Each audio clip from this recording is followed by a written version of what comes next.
Sun டிவியில் மிகவும் பிரபலமான சீரியலில் ஒன்று அப்படின்னா தெய்வ மகள் சீரியல் தான். நம்ம வாணி போஜன் நடிச்சிருப்பாங்க. அது ரொம்ப சூப்பரான சீரியலுங்க. நான் அந்த சீரியலுக்கு அடிக்ட்டுங்க. என்ன வேலை இருக்குதோ வெட்டி இருக்குதோ 7:30 மணி ஆனால் வீட்டுக்கு வந்துடுவேன்.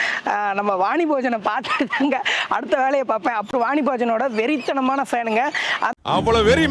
இந்த தெய்வ மகள் சீரியலில் வர 4 கேரக்டரோட வாய்ஸ் தாங்க பேச போகிறோம். பிடிச்சிருந்தா லைக் பண்ணுங்க, கமெண்ட் பண்ணுங்க, ஷேர் பண்ணுங்க. ஓகேங்களா, வாங்க நம்ம வீடியோக்குள்ள போகலாம்.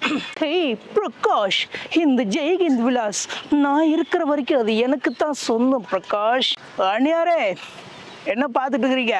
இந்த பிரகாஷ் இருக்கிற வரைக்கும் எதுவுமே நடக்காது அண்ணியாரே, ஞாபகம் வச்சுக்கோங்க. பிரகாஷ், ஏன்டா அண்ணிக்கிட்ட தேவையில்லாமல் சண்டை போட்டுக்கிட்டு இருக்கிற? அண்ணி சொல்கிற மாதிரி கேட்டுருப்பேன். அண்ணி காசு கொடுங்க, அண்ணி நாங்கள் வேலையை இருக்கு. ராஜு, உனக்கு தெரியுது, உன் தம்பிக்கு தெரியலையே ராஜு. விடுங்க அண்ணி, அவன் கிடக்குறான். ஐயா காயத்ரிமா, என்ன காயத்ரிமா? நானும் ராஜு ஒட்டுக்காதான் கடைக்கு வரேன். எனக்கும் செலவுக்கு காசு தாங்க. இன்னும் அதை நீட்டு எதுவும் சொல்லிடாதீங்க காயத்ரிமா.